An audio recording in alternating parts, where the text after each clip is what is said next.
My wife left me for her boyfriend. I got home late after 9 p.m. and found that my lovely wife was not home. She had left no message or food. This was not the first time she had done this, and as I found out, not the last. Was I angry? No, not anymore. I'd known something was going on for a long time. I guess I was angry, or should have been, at least at first. But as they say, we learn to adapt, or we learn as we go. You see, here's what happened. My name is Chase Royster, 26 years old, 6 feet tall, weighing about 200 pounds. When I was 18, after high school, I went straight to work. Started out as a carpenter, just hammering nails. But I settled in a little bit, made friends, made contacts, and moved on. About a year and a half ago, I went out on my own. I had some very little money, but I still went out on my own. There are a lot of people, well, not a lot, but enough, who have bought real estate and are looking for someone to put something up for them. I'm no Frank Lloyd Wright, but I can build a 2-story split-door house or a ranch house as good as anybody. I'm good, yes, very good, and I have friends, subcontractors, who are trying to break free too.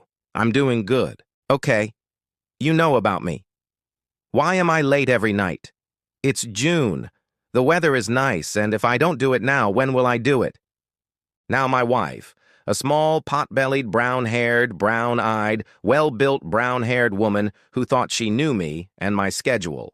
Unfortunately, she thought she knew a lot of other things too. Here's what happened. Susan, that's my wife, is 2 years younger than me. We met and dated in high school. I fell in love, and I thought she had a crush on me. Who knows? Maybe she did. She graduated, and we got married. Susan came from a single-parent family. She and her younger brother were raised by a single mom who worked 2 part-time jobs to make enough to eat, so Susan had almost no opportunities after high school. We married, and for the first year I continued to hammer nails, and Susan worked at, you guessed it, Walmart. We were doing well, no kids yet, and we weren't planning on having any until we put some aside for a house. Then Susan had some ideas. She said she wanted to better herself, that she wanted to go to college. I was all for it, so we sent her to the nearest community college. Susan loved it. She decided she wanted to go to a 4-year college. Not very good at math, but being an avid reader, she chose something in the field of psychology. She said that with a degree in psychology, she could get a job with the local government, or at some school helping people, preferably children. I supported her. I paid for tuition, books, and other college necessities. Susan worked very hard. She cut back on her hours at Walmart and then quit her job altogether to maximize her class and study time. It worked. College is usually designed to be 4 years, but Susan finished it in 3.5. Everything looked good, great even. That is, it looked good to me, but Susan had other ideas about halfway through. Is anyone surprised? Since that's how it turned out, I remembered reading about it. I had read about it online and in several books. I happened to purchase additional information from the public library and my local bookstore. Come on. I may not have gone to college, but that doesn't make me stupid. Around Susan's last year of college, I started picking up on subliminal signs, the usual. Anyone who has ever been there knows what I mean. Eye-rolling, detached responses to legitimate questions, dismissive remarks, condescension, and what I would call hypercritical behavior. Who was Susan kidding?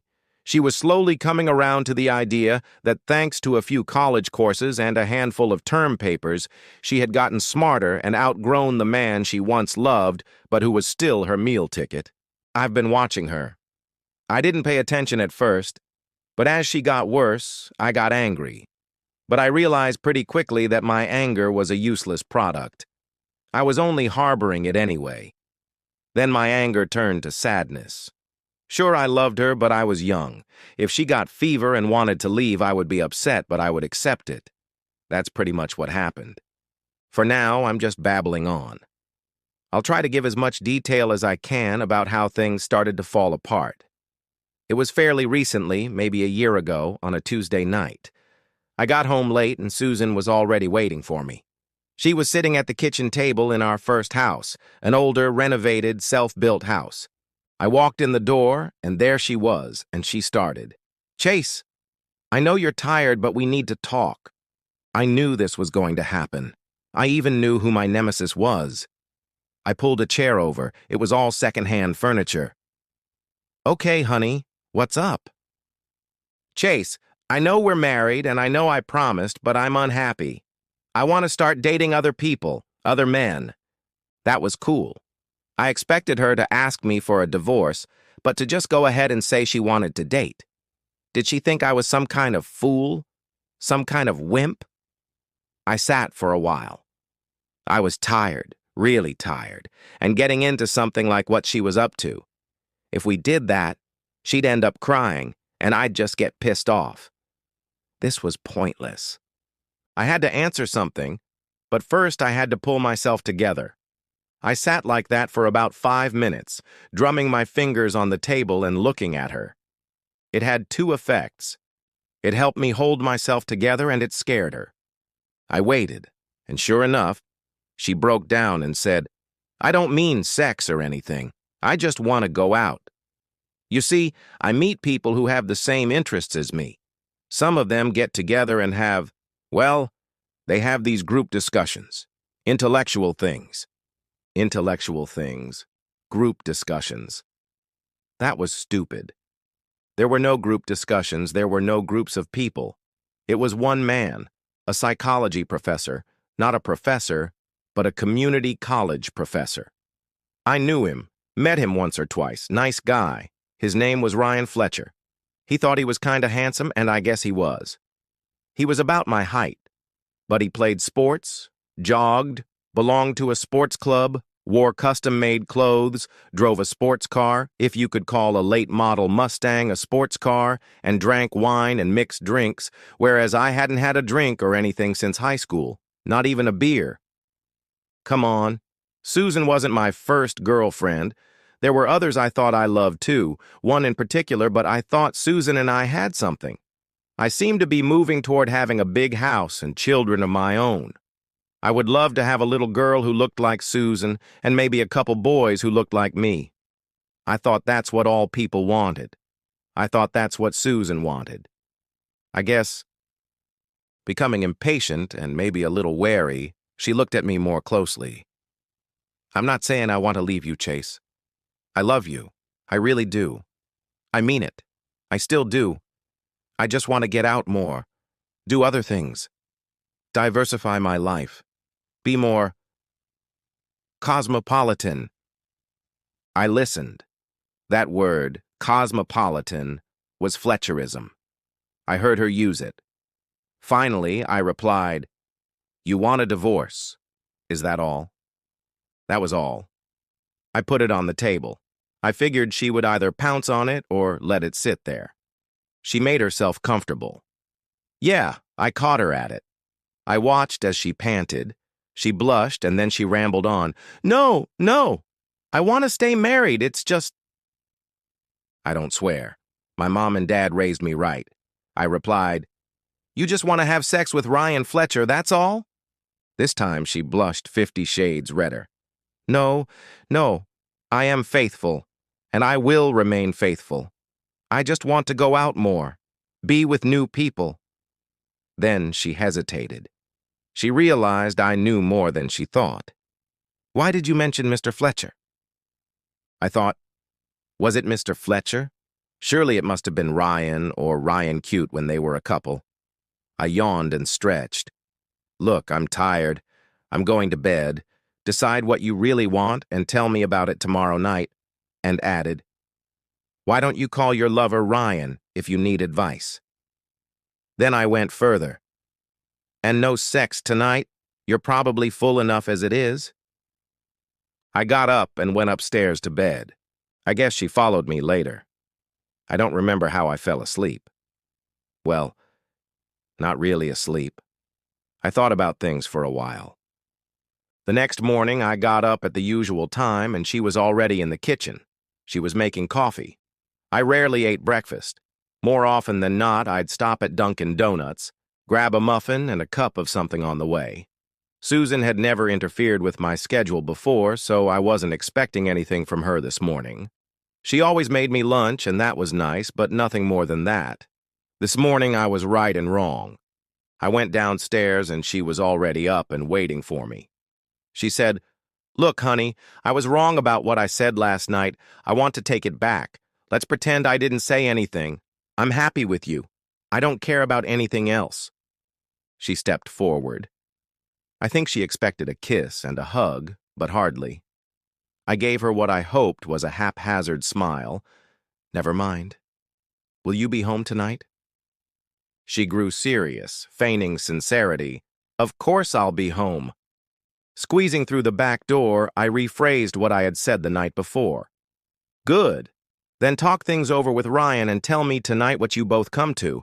And I walked down the driveway to my truck. As I walked, I heard her say through the door, "Chase, I'm not dating anyone, and certainly not Ryan." I turned and waved as I got into my car. Who was she kidding? On the way to work, I began to ruminate. Now, ruminating is a bad thing to do before work, because so much of the job depends on accuracy and safety. Thinking can get in the way. Still, the drive was about 40 minutes, so I figured I could think for a while and then switch to other things once I was at work. I'm not an engineer, but I can think analytically. I boiled it down to 4, maybe 5 things. First, there's my pride. I always thought I was enough for Susan. Added to that was my belief in her maturity and self-awareness. If I wasn't enough and I wasn't thinking about sex, I'm only 26, no problem. Then it was about something else. In the sex department, Susan could help. That was another story. Of course, it had to be that college mystic. Guys like Fletcher were sophisticated, and I was just a carpenter. In my case, Susan was too immature and too star-blinded to see the difference between the tinsel that was Fletcher and the essence that was me. It must have made me angry that she couldn't see that. But there was nothing I could do about it. Worse, if she didn't see it now, she never would. It was painful. I loved Susan, but I realized that regardless of what was happening now, if not now, she would go off with someone behind my back someday. That was the second thing. What she said, and obviously what she was already doing emotionally, if not physically, made me feel incredibly sad. I hated to admit it, but last night, lying in bed alone, and this morning, it was like I was watching someone slowly fade away, drifting off into the distance. They get smaller and smaller until you can't see them anymore. It's like death. She was leaving. What Susan and I had was dying. I saw it, and I felt bad. Third, I suppose there was some anxiety about what others would think. I thought about it, thought about who it might matter to, and immediately dismissed the thought. I liked her mom and younger brother, but it would be their loss, not mine. My parents and brothers would be concerned, but once they learned what had happened, they would calm down. That left only my co-workers and friends. I didn't care about them. If it came to divorce, which it probably would, they wouldn't take sides, and even if they did, it wouldn't matter. Then we had to think about finances.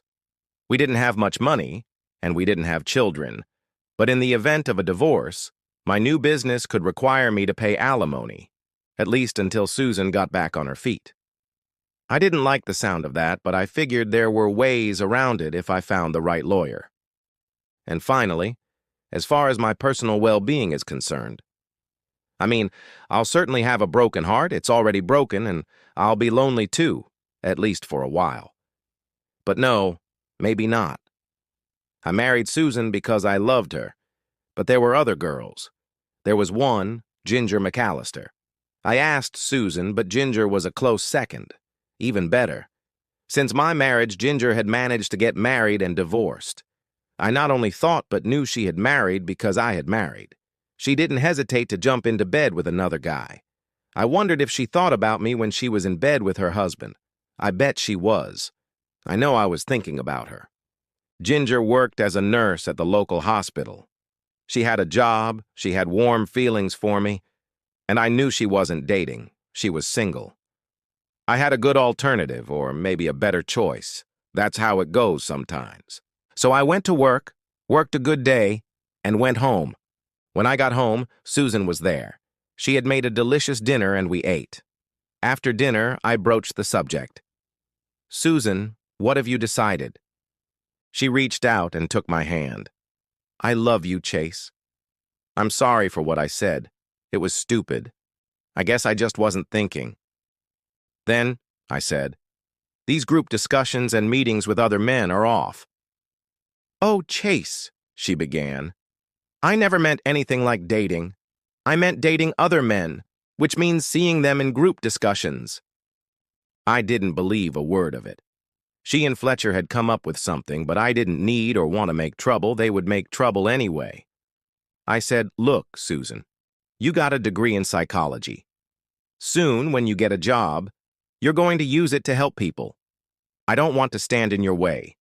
If group discussions, or as they call them, group seminars will help you be better prepared and maybe get a job, then you should go for it." "You think so?" she asked. I gave her what I hoped was an approving but thoughtful smile. "If you think it's a good idea." She bridged the distance between me and her and climbed into my lap. "I don't think I need to do something like that. But thank you for giving me your blessing. I love you so much, sweetheart." And with those words, she kissed me soundly. Honestly, I thought I had just given her carte blanche. Now she could go and jump into bed with Fletcher without me knowing about it. I groaned. "Listen, honey, I'm tired, and there's a truckload of supplies coming in early in the morning. Do you mind if we put it off another night?" Susan wrapped her arms around my neck. She kissed me gently on the lips. "No, honey, we can wait." At that moment, I understood everything. All I had to do next was find a way to catch her. I stood up, kissed her again, and whispered, "Okay, sweetie pie, I love you too." With those words, I went to bed. For the next few days and all weekend, life went about the same. I would come home after sundown, go straight to bed, get up with the sun, and work until the end of the day.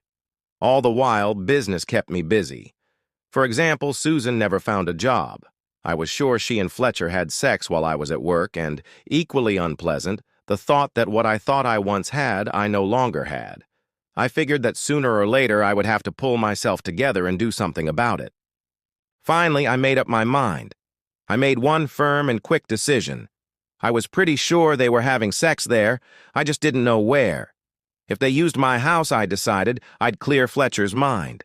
If they used his apartment, or a motel, or some college office, I wouldn't be half as worried.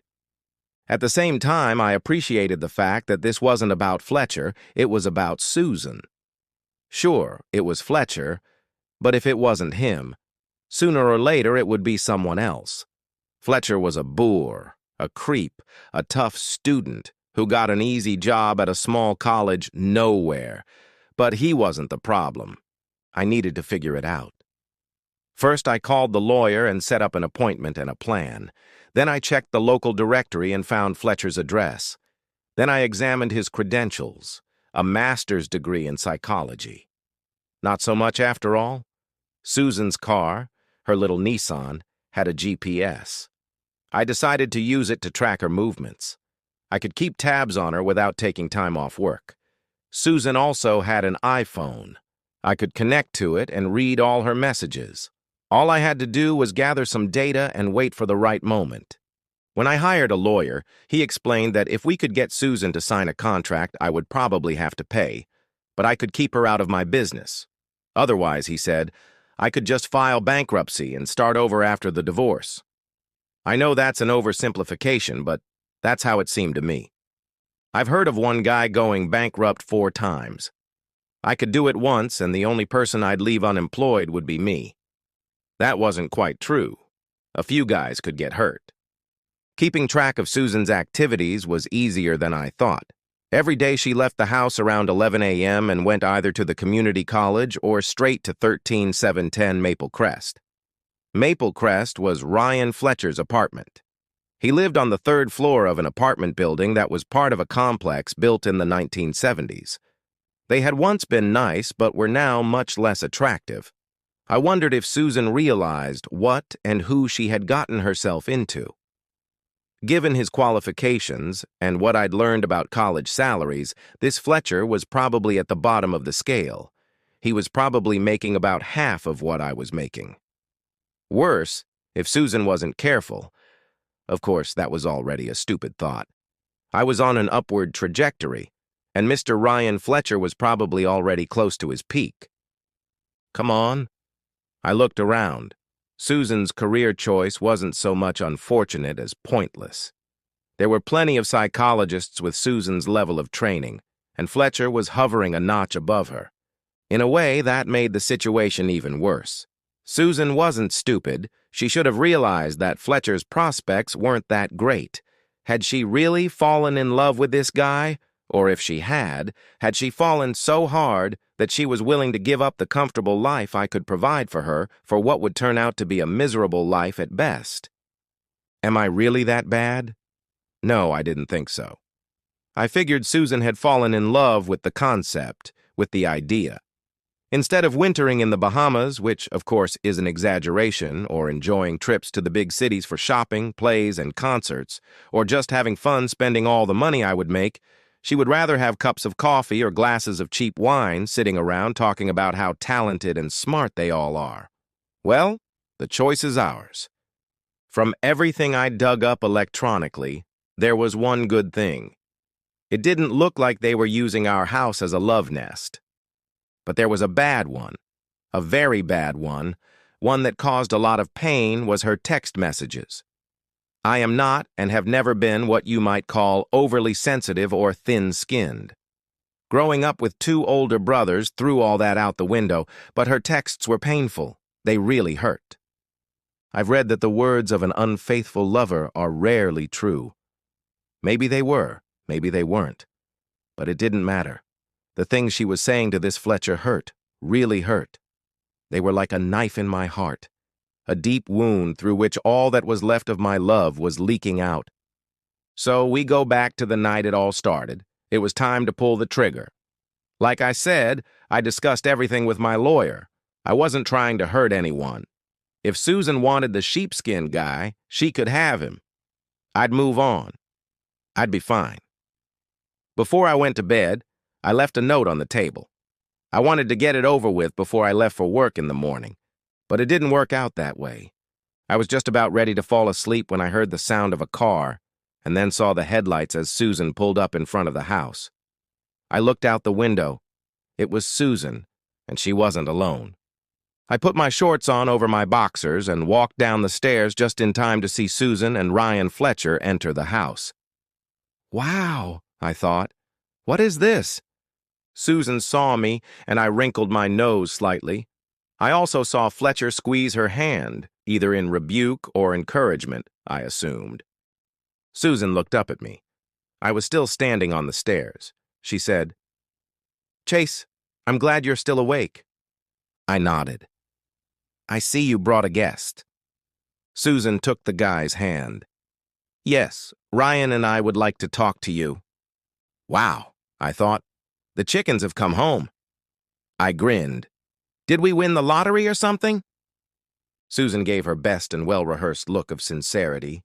"Chase, please come downstairs. We need to talk."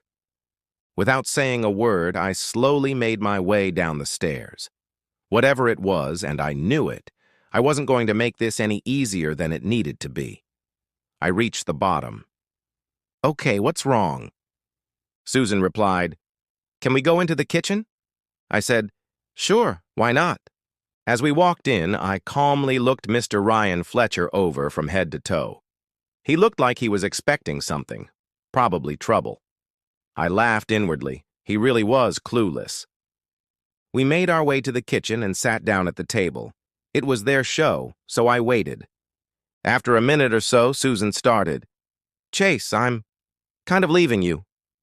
Gee, I thought. What do you mean, kind of leave someone? I did my best to keep as little emotion on my face as possible.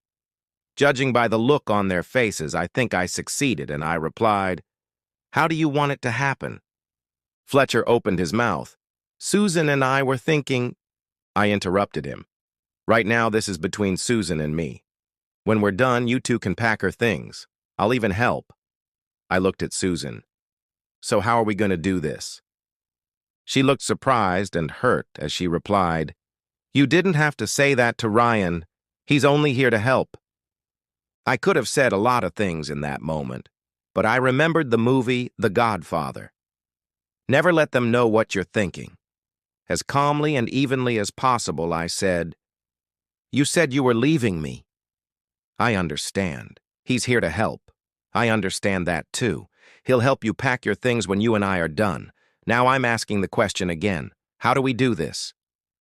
Susan was on the verge of breaking down, and I remembered my conversations with the lawyer. He said that when the bullet met bone, Susan might crumble and I would have to push on. Pride works both ways, he said. Susan said, I don't really want a divorce. I'd like to be able to. I stopped her. It was hammer time. I want one, I said. She was surprised. You want to? What do you want? I replied, I want a divorce. I've already gone to a lawyer. He has prepared all the documents. We're going to sell the house. We don't have any equity, so we'll probably lose money, but I'm willing to cover any losses. As for things, most of them are used or old. I have a couple things, and so do you. We can pick out a few things we need and either sell or give the rest to Goodwill. As for the money, if you agree to just let me go, I'll split the savings 60-40, you get 60. Susan was stunned, just lost in conjecture. That's when Fletcher intervened. Susan loves you. She doesn't want a divorce. She just wants to be able to see me and maybe go on a few trips. I ignored him, but responded to his comment through Susan. I said I wanted a divorce, and then lied. I found someone else.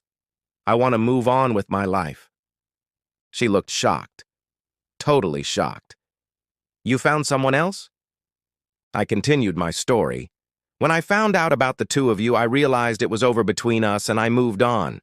Now, Susan, will you let me go? Please. This is the same Ginger McAllister, isn't it? Susan replied. I have her in my arms. What's the old saying? Pride crosses. Susan was on edge. I interrupted her halfway through. I put up a block. Yeah, she was back on her heels. My answer? I'd rather not talk. With the tone of a cobra, Susan hissed. Okay, Chase, you got it. Have your lawyer send his papers and I'll sign them. I'll set you free. I stood up. I'll call him first thing in the morning. I'll personally see that you get them tomorrow. You'll be at Ryan's, I assume. Susan, throwing her shoulders back, flashing her eyes and frowning, replied, Yes, I'll be at Ryan's. I said, Good. I looked at Fletcher. So, shall we get ready? He looked like he had been struck by lightning. I realized Susan had been hit.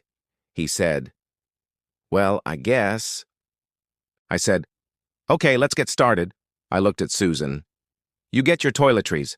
Ryan and I will take the rest of your stuff. After that, things went pretty quickly. Susan took her perfume and soap and packed them in an overnight bag. Ryan and I carried all of her clothes to the car. It was cramped, but we were done in less than an hour. Fully loaded, I walked them to her car. He got in the passenger seat. I held the driver's side door while Susan climbed in. She rolled down the window. Ryan, I'm so sorry. You know I love you. I replied honestly. I know. I watched my wife and her boyfriend drive off into the night. I went upstairs, checked Susan's empty closet, looked around the room. Everything was the same, and nothing was the same. I looked at the clock, 12:10. I pulled out my phone and called Jack Slattery, one of my workers. Jack, I won't be in tomorrow. Yes, Susan and I broke up today, so I'll have to take care of this tomorrow. Can you take care of everything for me? He apologized, but said he would take care of it. I knew he would. Was that the end of it? Yes and no. Let me explain what happened next. First, I spent most of that first night in tears. I owed it to myself and to Susan to cry to get her out of my mind. After all, I did love her, and I knew that despite the circumstances, she loved me. But she just didn't have the strength of character to hold herself together. The next morning, I met with my lawyer. At least his secretary did. I got my papers and went to Fletcher's apartment. Susan opened the door. Ryan was still asleep. I guessed she had a lot more to go. I could see that she was crying, too. She didn't even bother to read the paperwork, just signed in all the places my lawyer's secretary had highlighted. 15 minutes later, I left, essentially a free man. What happened next? A lot. I had the house appraised and discovered that it was worth even less than I thought. Instead of putting it up for sale, I saw my parents, got an interest-free loan from them, and, after my brothers agreed, of course we didn't want a family fight, I bought Susan's half. I agreed to keep Susan on my insurance and pay her phone bill for 6 months. I figured that was enough to give her time to settle in. Having not read any of the material, she knew nothing about it. So I walked away free and clear. I went headlong into my work. I worked as hard as I could, and after a while I was doing better than ever. But there was something else. I needed to sort out my social life. I went to Ginger's. Susan was a terrific babe. Brown hair and big brown eyes, great figure, not great in bed, but fantastically attractive. Ginger was a very different person. Ginger was certainly pretty, short like Susan, red hair, freckles, green eyes, but that was where the comparisons ended. Ginger was flat as a board, skinny, with sticks instead of legs. Worse, while Susan, despite all her antics at the end, was fairly mild-mannered and easy to get along with, Ginger was the complete opposite. I remembered her temper, her outbursts of outright nervousness, and her tendency to get unexpectedly stressed. One thing I remembered for sure was that when Ginger was with me, she would have jealous outbursts bordering on fits of rage. Yeah, I'd never have to fear her throwing a Fletcher. Did I want to go back to that? The answer? Yes. I realized early on that Susan was, if nothing else, boring. Ginger was a fiery volcano, always on the verge of erupting, especially when we were dating, and especially when it came to me. In fact, as soon as she realized that I had settled on Susan, she almost went after her. I went for Ginger. God, what a great name for a girl who looked just like her. I called first.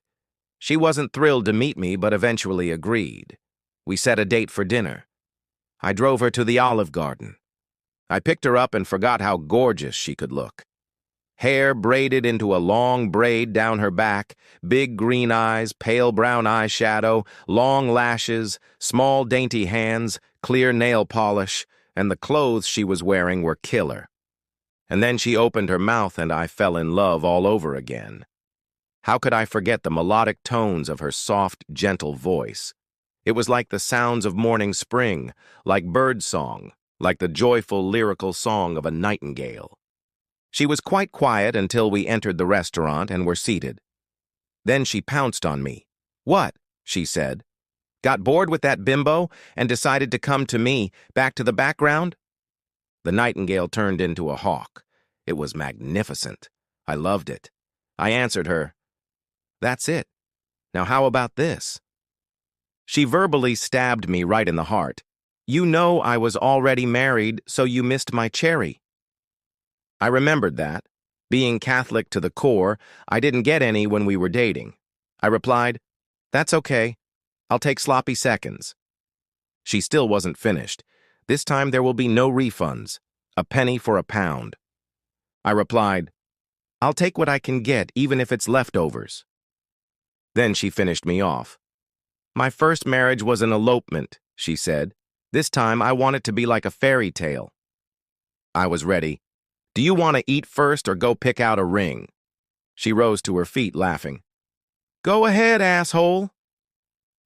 We got married in the fall, a big wedding. Like I said, Catholics, big family, big expectations. I was Methodist, so it didn't matter. She was a beautiful bride, a tiny girl being led down the aisle by a red-haired mountain man who himself shone like an Alexandria lighthouse. I haven't looked back since, not once. Made one mistake won't make another.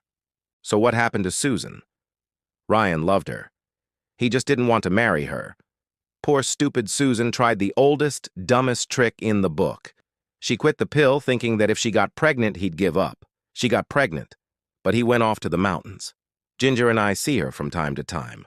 We're not pregnant yet, but we're working on it.